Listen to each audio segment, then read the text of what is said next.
बिस्मिल्लाहिर्रहमानिर्रहीम। अस्सलाम वालेकुम जी, मैं नजमुल हसन बाजवा हूं। नाज़रीन कराम, पाकिस्तान तहरीक इंसाफ से बल्ला छीनकर या इंतखाबी निशान छीनकर यह मुमकिन नहीं बनाया जा सकता है कि इस मुल्क के वज़ीर आज़म नवाज शरीफ बन जाएं और इमरान खान को दौड़ से आउट कर दिया जाए।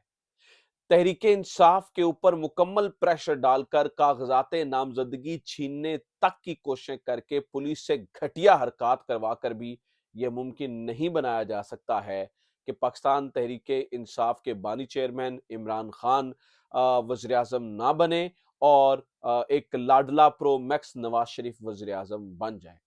अ, इदारे तबाह करके, जैसे पुलिस जैसा इदारा तबाह कर दिया और मुख्तलिफ लोगों को ओपन फील्ड देकर एक जमात का गला घोंट कर भी यह मुमकिन नहीं बनाया जा सकता है कि नवाज शरीफ साहब को कुर्सी वजारत उज़्मा पर बिठा दिया जाए। इस वक्त के हालात सख्त जरूर हैं, लेकिन नाज़रीन कराम कुछ बहुत बड़ी डेवलपमेंट्स हो रही हैं, कुछ बहुत बड़ी डेवलपमेंट्स हुई हैं। जितना जुल्म सितम इस वक्त जारी है पाकिस्तान तहरीक इंसाफ पे, ये जो कुछ हो रहा है, ये मैं आपको बता दूं कि तहरीक इंसाफ को भी और बिलखसूस इमरान खान को ये पहले से पता था कि ये भी होगा, ये भी होगा और ये भी होगा। और ये भी मैं आपको बता दूं कि इन तमाम तर चीजों को काउंटर कैसे करना है, उसकी तमाम हिकमत अमली तरतीब दे दी गई है। इसी चीज की वजह से पैनिक है।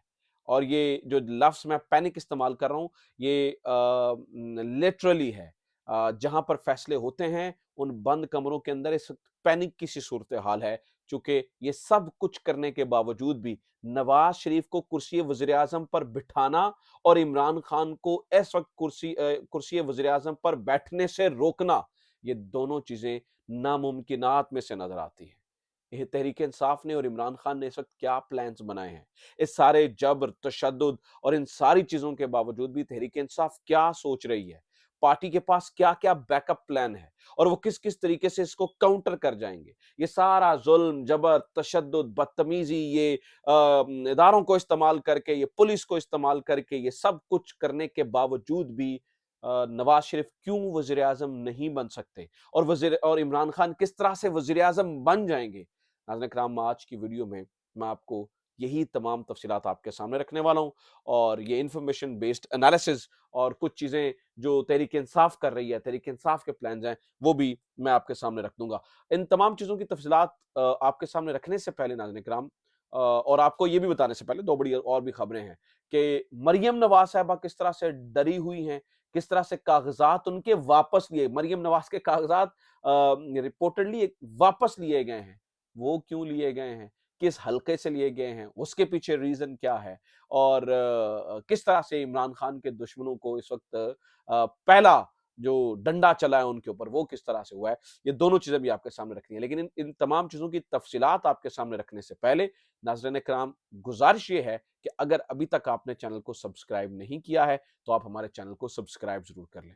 और अगर आप हमें फेसबुक पे देख रहे हैं, यानी कि नजम बाजवा जो हमारा ये फेसबुक पेज है, अगर आप इस पर हमें देख रहे हैं तो आपसे गुजारिश ये है कि इस पेज को फॉलो जरूर कर लीजिए और अपनी कीमती राय का इजहार जरूर कीजिए। हमारी ये कोशिश है, जितने लोग आप मिलेंगे साथ, इससे हमारा जो स्ट्रेंथ है वो और बड़ी होगी और वो जो प्रोपेगेंडा किया जा रहा है उसको काउंटर करने में मजीद जो है वो आसानी होगी। सुनाने कराम, खबरें बहुत सारी हैं, एक एक करके सारी खबरें आपके सामने जो है वो मैं रख देता हूँ। सबसे पहली खबर ये है कि कल ख्वाजा आसिफ साहब ने एक स्टेटमेंट जारी की थी और ख्वाजा आसिफ साहब ने ये कहा था अतर मिनल्लाह साहब से कि जनाब, ये जो उस्मान डर के घर वाकया हुआ है, इसकी आप एक इंक्वायरी मुरतब कीजिए और सीसीटीवी कैमरों का रिकॉर्ड लेकर आइए। यानी कि उन्होंने अपने आप को मासूम साबित करने की कोशिश की। यानी ख्वाजा आसिफ साहब को फैसिलिटेट करने के लिए ये उनके कहने का मतलब है रेड्स नहीं हो रही हैं, बल्कि ये तो पता नहीं किसको, यानी कि ख्वाजा आसिफ साहब के हल्के में शायद किसी और को फैसिलिटेट किया जा रहा है। खैर, इसके ऊपर आज उमर डार ने कमाल जवाब दिया है। उन्होंने ये कहा, पहली बात ये है कि हम शरीफ लोगों के बेडरूमों के अंदर हमने सीसीटीवी कैमरे नहीं लगाए होते, हो सकता है आपने लगाए हों बेडरूमों के अंदर सीसीटीवी कैमरे, लेकिन हमने नहीं लगाए, नंबर वन। दूसरा, उन्होंने जस्टिस अतर मनल्लाह साहब से दरखास्त किया कि जनाब 100% इंक्वायरी करवाइए ताकि सच सामने आ सके, ताकि जो है ना वो पता चल सके कि क्या ठीक है और क्या गलत। तो ख्वाजा आसिफ साहब को अब दो तरफा फंसा लिया गया है। अगर अब इंक्वायरी कंडक्ट होती है यहाँ पे तो ये बात खुलकर सामने आ जाएगी, क्योंकि डीपीओ सियालकोट बजाते खुद मान चुके हैं कि हमने रेड किया। तो इसका मतलब है तहरीक-ए-इंसाफ की ये जो रहनुमा है उस्मान डार की वालिदा, उनने कोई ड्रामा तो नहीं किया। और फिर वो जो ऑडियो सामने आई थी जिसमें घर में बच्चे चीख रहे थे, उनकी ख़वातीन चीख रही थी, वो ड्रामा तो नहीं है। तो मुझे लगता है कि अगर इसके ऊपर इंक्वायरी कंडक्ट हो गई, तो ये बड़ा मुश्किल हो जाएगा, बहुत मुश्किल हो जाएगा ख्वाजा आसिफ का इससे बचना। दूसरी एक और खबर भी सुनिए नाज़रीन किराम। उसके बाद मैं बड़ी और मेन खबरों के ऊपर आता हूँ। चूँकि मैं ये कल से देख सोच रहा था कि इसके ऊपर रिपोर्ट करूँ, लेकिन चूँकि खबरें इतनी ज़्यादा आपको पता है, और फिर आज मैं 1-2 दिन से वीडियोज़ कम भी बना रहा हूँ। आज से कोशिश करूँगा रेगुलरली बनाऊँ। ख़ैर, तो ये खबर मैं रिपोर्ट नहीं कर पा रहा था। ताशफीन सफदर मराला, ये मखसूस नशिस्त के ऊपर तहरीक-ए-इंसाफ की तरफ से एमएनए थी, पाकिस्तान तहरीक-ए-इंसाफ के चेयरमैन इमरान खान ने इनके ऊपर बड़ी मेहरबानी की थी। ताशफीन सफदर ने बड़ी मेहनत भी की थी पीटीआई के लिए, और अभी ये पता चला है कि वो जो है ना, वो काफलीफ के साथ, यानी कि चौधरी शुजात के बेटों के साथ जा मिली हैं। मैंने ताशफीन सफदर जी की जाके प्रोफाइल देखी है। 4 दिन पहले तक नाज़रीन किराम वो लोगों को तहरीक-ए-इंसाफ के जलसे में शामिल कर रही थी, बता रही थी वीपीएन कैसे इस्तेमाल करना है, बता रही थी ये कैसे करना है, वो कैसे करना है, फलाँ कैसे करना है। लेकिन अचानक से वो जाकर काफ लीग में मिल गई हैं। This is something very, very strange. यानी आप ये देखिए कि किस कदर ड्रामेबाज़ी और किस कदर प्रेशराइज़्ड किया जा रहा है लोगों को। ये इसको जो है ना, वो रूल आउट नहीं किया जा सकता। अच्छा जनाब, आज हसन अय्यूब साहब ने कहा है, अब मैं मेन और बड़ी खबरों की तरफ आ रहा हूँ, ताकि आपको अंदाज़ा हो ना किस तरह से चीज़ें चल रही हैं। आज हसन अय्यूब साहब ने कहा है कि जनाब, ये जो लोग जमा करवाने हैं ना कागज़ात नामज़दगी और छीनने की बात की जा रही है, ये सरासर ड्रामेबाज़ी और इस तरह की कोई ऐसी चीज़ नहीं हो रही है। तो उनकी ये तलाक के लिए मैं अर्ज़ कर दूँ नाज़रीन किराम, ये बहुत बड़ी और इम्पोर्टेंट डेवलपमेंट है। डिस्ट्रिक्ट इलेक्शन कमिश्नर लाहौर ने बाकायदा खत लिखा है सूबाई इलेक्शन कमिश्नर को, और एक चश्म कुशार रिपोर्ट लफ की है साथ में। उस चश्म कुशार रिपोर्ट में यह बताया गया है कि यहां पर सरकारी तौर पर हमें बहुत से मसाइल का सामना करना पड़ा। बहुत से सरकारी इदारे, बिलखुसूस पुलिस रख ना डाल रही है। बहुत सी शिकायत मौसूल हुई आरोज की, जिसमें पता ये चल रहा है कि जब लोग कागजात नामजदगी जमा करवाने आते हैं तो पुलिस रखना डालती है, यानी कि पुलिस पेपर्स छीनकर भागती है। नाज़रीन किराम, ये चार्ज शीट किया है district election commissioner Lahore Abdul Wadood Khan साहब ने। ये चार्ज शीट कर दिया है पूरे के पूरे महकमे को, और ये भी कहा गया है कि इस मामले को आईजी पंजाब और चीफ इलेक्शन जो चीफ सेक्रेटरी हैं उनके सामने उठाया जाए कि ये लोग जनाब यहाँ पर आ रहे हैं। नाज़रीन किराम, सबसे पहले तो मैं जो डॉक्टर उस्मान है उनको ये कहना चाहूंगा कि आप एक इंतहाई डरपोक और एक बुज़दिल किस्म के आईजी साबित हुए। मैं बतौर इंसान आपकी बड़ी इज्जत करता रहा हूँ माजी में। मुझे लगता था कि आप एक बड़े प्रोफेशनल सोल्जर हैं, आप मुल्क के लिए जो है ना वो बहुत अच्छा करेंगे। लेकिन फिर 9 मई में जो आपका किरदार रहा, मुबैना तौर पर जो आपके ऊपर इल्ज़ामात हैं, जो तहरीक इंसाफ लगाती रही है, और जो अब जिस तरह से पुलिस एहलकार मुलव्वस हैं, हमने ये देखा कि ये कागजात नामजदगी छीनने में अफ़सोस होना चाहिए आपको, और अफ़सोस है मुझे आप पर बहैसियत पाकिस्तानी कि जनाब आपने हद कर दिया है, पुलिस को किन कामों में लगा दिया है।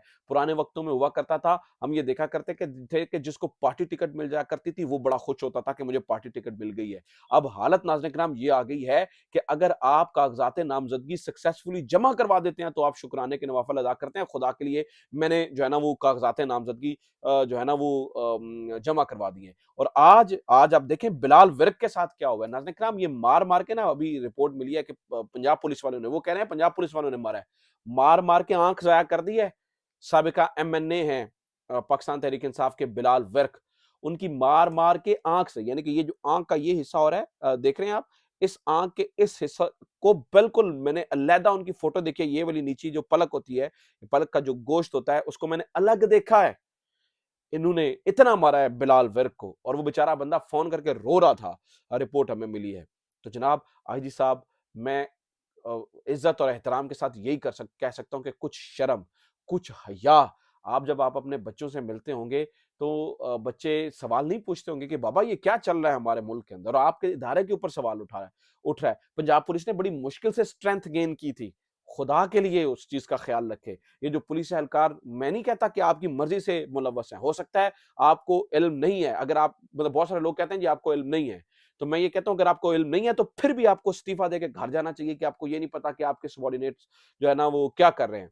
और अगर आपको इल्म है तो फिर इससे बड़ी तो जो को बात ही नहीं है, फिर तो आपको खुदा के लिए नौकरी छोड़ दें फिर। मैं तो आपसे दरख्वास्त करूँगा, आपने जई-तई फेर दी है पाकिस्तान की, बिलखुसूस पंजाब पुलिस की। तो डॉक्टर उस्मान साहब आपसे दरख्वास्त है, खुदा के लिए इस मुल्क के ऊपर रहम फरमाएँ और नहीं कुछ कर सकते, नौकरी छोड़ें, घर बैठें, घर बैठें। खुदा के लिए किसी और जो है ना वो ईमानदार, किसी और फर्ज़शनास ऑफ़िसर को आने दीजिए, जो इस डिपार्टमेंट में कुछ जो है ना वो बेहतरी लेके आ सके। अच्छा जनाब, अब मैं आपके सामने एक बड़ी खबर रखने वाला हूँ। वो बड़ी खबर ये है, जो मैं आपको कह रहा था ना कि कुछ भी हो जाए, तहरीक-ए-इंसाफ के ही चेयरमैन इमरान खान ही वज़ीर-ए-आज़म बनते हुए नज़र आएँगे। अब वो मैं इत्तलात आपके सामने रखने वाला हूँ। उड़ती-उड़ती खबर मिली है। अभी ये कच-पक है, लेकिन इब्तदाई तौर पे मालूमात हमें मिली हैं। कुछ दिनों में ये वाज़ेह हो जाएगा कि ये होगा या नहीं। पता ये चला है कि तहरीक-ए-इंसाफ का plan A, plan B, plan C, ये तीनों काम ना किए और वो मैंने आपको सुबह वाली वीडियो में बताया था, कल वाली वीडियो में कि यार क्या-क्या हुआ ये सारा और क्या-क्या पाकिस्तान तहरीक-ए-इंसाफ प्लान कर रही। अगर ये इनमें से कुछ भी नहीं होता, अगर ये कुछ भी नहीं होता, तो इस वक़्त पाकिस्तान तहरीक-ए-इंसाफ का प्लान ये है, अभी पता चला है, डिस्कस हो रहा है, देखते हैं खान की मंज़ूरी होती है या नहीं, कि फिर शेख रशीद की कलम दवात वाली जमात के टिकट्स अलॉट कर दिए जाएँ तमाम लोगों को और इमरान खान इसको शेख रशीद को साथ मिलाकर जो कलम दवात है उसके ऊपर इलेक्शन लड़ रहे हैं। और कलम दवात जो है चूँकि वो रजिस्टर्ड जमात भी है, ऑलरेडी इंतखाबी निशान भी पास है। उसके बारे में अभी ये बातें चल रही हैं कि अगर कोई भी हिकमत अमली कामयाब ना हुई, तो आज़ाद इलेक्शन नहीं लड़वाया जाएगा, बल्कि कलम दवात के साथ जो है, वो इलेक्शन में जाया जाएगा। ये बहुत बड़ी जो है ना, वो चैमगोई है। इस वक़्त मैं इसे चैमगोई नहीं कहूँगा, क्योंकि ये खबर उस वक़्त बनेगी जब ये मैच्योर हो जाएगी और ये डिसीजन हो जाएगा। क्योंकि अभी आप वो भी सोच रहे हैं, तो लिहाज़ा इस बारे में बात हो रही है कि कलम दवात, मैंने बताया था 2 पार्टीज़ खामोशी से और भी रजिस्टर्ड हैं, लेकिन उसके ऊपर कोई और इश्यू ना हो जाए। कलम दवात तो जीती रही है ना, और कलम दवात तो पहले भी जो है ना वो पॉपुलर है। तो कलम दवात के ऊपर भी ये बात हो रही है, ठीक है? दूसरी बा एक और अहम तरीन खबर ये है कि नाज़रीन-ए-किराम, एनए 119, जहाँ पर मरियम नवाज़ साहिबा ने अपने कागज़ात-ए नामज़दगी जमा करवाए थे। वहाँ से इत्तलात ये मिल रही हैं कि वो सनम जावेद से, चूँकि एनए 119 से पता चला कि सनम जावेद ने भी कागज़ात-ए नामज़दगी जमा करवाए हैं, तो वहाँ से ये पता चला है कि जनाब सनम जावेद साहिबा का खौफ इतना है कि मरियम नवाज साहिबा ने एनए 119 से कागजात नामजदगी वापस ले लिए हैं और एनए 120 से कागजात नामजदगी जमा करवाए गए हैं। पहले ये बताया गया था कि एनए 119 और एनए 120 दोनों जगह से में कागजात जमा करवाए गए थे, लेकिन अब ये पता चला है कि मरियम नवाज साहिबा ने एनए 119 से कागजात वापस ले लिए हैं। उसकी वजह यह है कि सिर्फ और सिर्फ जो है ना वो वहाँ पर डर है जो सनम जावेद का। और ये डर क्यों ना हो नाज़रीन इकराम, अभी कुछ देर पहले मैं वीडियो देख रहा था जिसमें मैं ये देख रहा था कि कैदियों वाली वैन गुजरी थी। उस कैदियों वाली वैन के अंदर जब वो अडयाला जेल के, ये बिल्कुल बाहर की वीडियो है, जब अडयाला जेल के करीब वो कैदियों वाली वैन आती है जो कि मुख्तलिफ अदालती केसेस में जिन्हें वो लेके गए होते हैं, तो आप बिलीव कीजिए वो कैदियों वाली वैन, इमरान खान जिंदाबाद के नारे कैदी भी उसमें से लगा रहे हैं। तो इस मुल्क का जो हर तबका है वो इस वक्त इमरान खान से मोहब्बत करता है। और आखिरी खबर सुन लीजिए नाज़रीन कराम, आखिरी खबर ये है कि तलाल चौधरी साहब को मुकम्मल झंडी हो गई है। अभी तक के इत्तलात के मुताबिक उनको नहीं मिल रही टिकट अभी तक के, और उनकी जगह नवाब शेर वसीर लोटे को टिकट मिल रही है, चूँकि इनसे वादा किया गया था और कहा गया था कि जनाब ये जो है ना वो किया जाए। अच्छा 5 जनवरी वाला प्लान जो कि मैंने इतना बड़ा थंबनेल लगाया हुआ है, वो मैं भूल ही गया, वो खबर बहुत इंपॉर्टेंट है। वो खबर नाज़रीन कराम ये है कि जैसे 5 अगस्त को एक प्लान बनाया गया था, साकिब बशीर साहब ने इसको लिखा है कि जैसे 5 अगस्त को एक प्लान बनाया गया था और 5 अगस्त को ये प्लान बनाया गया था कि 5 अगस्त से पहले-पहले तोशाखाना केस के अंदर इमरान खान को नाअहल किया जाए। इसी तरह से एक प्लान जो है ना वो 5 जनवरी तक के लिए बना है और वो ये है कि 5 जनवरी को जो है ना वो इमरान खान को नाअहल कर दिया जाए और सजा सुना दी जाए दूसरे मुकदमे में, क्योंकि सुप्रीम कोर्ट अगर वो तोशाखाना वाला मुकदमा उड़ा देता है तो इसके बाद तो फिर इमरान खान नाअहल हो जाएंगे लड़ने के लिए। तो उससे पहले पहले 5 जनवरी को जल्दी जल्दी ट्रायल मुकम्मल करके किसी भी तरीके से, बेशक ठीक होता है गलत होता है बाद में देख लेंगे, इमरान खान एक दफ़ा इलेक्शन में नहीं आना चाहिए और बाद में चेक कर लिया जाएगा, अगर फैसला उड़ जाएगा तो उड़ता रहे, कोई मसला नहीं है, इलेक्शन में जो है ना वो नहीं होना चाहिए। तो इस तरह से जो है ना वो किया जा रहा है। लेकिन नाज़रीन किराम, इन तमाम चीज़ों के बावजूद, इन सारी चीज़ों के बावजूद इमरान खान वज़ीर-ए-आज़म बनता हुआ नज़र आ रहा है। उसकी वजह मैं आपको बताता हूँ। इस वक़्त जो डिसीज़न करने वाले, मैंने पहले आपको बताया, वो पैनिक में है। चूँकि हर एक काम के बावजूद, हर एक चीज़ के बावजूद जो है अवाम नहीं मान रही है। 1 मिनट के लिए सोच के देखिए। मैं ये कहता हूँ आप एनालाइज़ कीजिए। अगर ये सारे काम वैसे ही बन रहे होते और अगर इमरान खान ने वज़ीर-ए-आज़म बनना ना होता और अगर इमरान खान को हटाना इतना आसान होता, तो नौबत इस हद तक आती कि कागज़ात नामज़दगी छीने जाते। अगर इमरान खान मैनेज होना होता, तो बहुत पहले मैनेज हो चुका होता। अब कागज़ात नामज़दगी डेस्परेशन और पैनिक को ज़ाहिर करते हैं कि डेस्परेशन और पैनिक है। ये डेस्परेशन और पैनिक हारे हुए लोगों में होता है। जीते हुए लोग तो सुकून से बैठा करते हैं। वो तो सुकून से बैठ के कहते हैं हमें एक्सरसाइज़ मशीन दे दो, हम सुकून चिल करना चाहते हैं। अगर पैनिक और डेस्परेशन जिस तरफ है, उसी तरफ हार है।